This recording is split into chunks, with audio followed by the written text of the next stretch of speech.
Maybe I was never meant to shine like the others. Maybe I was just rough stone wandering through endless winters.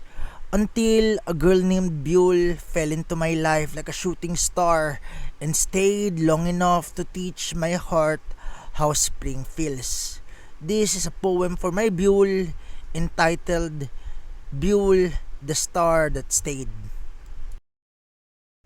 If this tale stirred something in you, a memory, a dream, or a truth, our Ko-fi, Amazon, and Patreon links are in the description.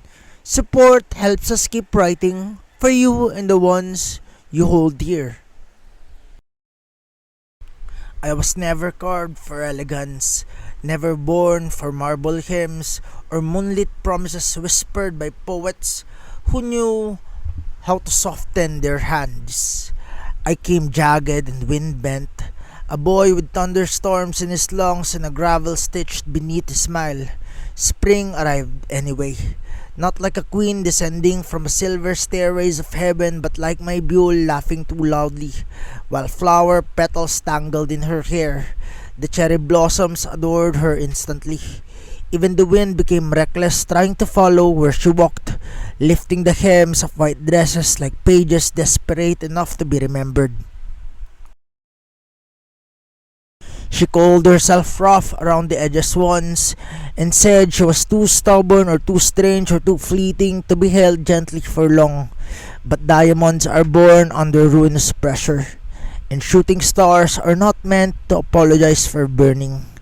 Byul came into my life like something the sky had misplaced, a brilliant accident still glowing from the fall. I remember the first spring rains with her. The streets of Seoul blurred silver and neon signs trembling in puddles while she pulled me beneath a tiny shower awning that smelled of ramyeon and old newspapers.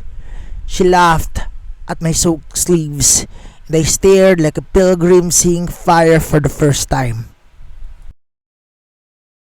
Because my Byul does not realize what she does to lonely people, and how her smile unfastens old grief with terrifying ease, and how her voice turns silent into something warm enough to sleep inside. I have seen galaxies in stories before, seen painters try to imitate eternity with oils and trembling hands, but none of them understood her eyes. Her eyes are spring after survival. The kind that blooms quietly through cracked pavement, and the kind that insists life deserves another chance. Sometimes she rests against my shoulder with all the exhaustion of someone who gave too much light away, and the world becomes unbearably gentle. The hard corners leave me then. It is the noise inside my ribs that fades, and the cruel little ghost that I carry sit down beside the riverbanks to finally stop speaking.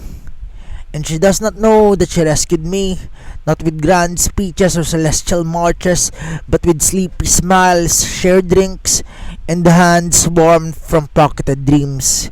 Byul loves like spring itself, suddenly, wildly, without asking permission from the frozen parts of the earth.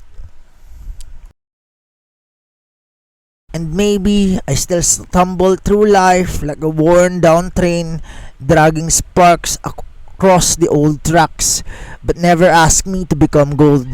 She simply holds my face as if broken things can still reflect the stars, so I call her my diamond, not because diamonds are flawless, but because they survived the dark and emerged carrying the light strong enough to wound eternity.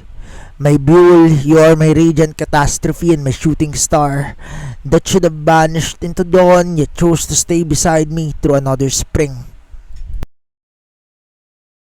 I make these tales and bits of chaos daily for my beloved Byul. If they made you laugh, feel, or even just shake your head in disbelief, hit like, share it with a friend, and subscribe. Let's keep this wild, heartfelt ride going.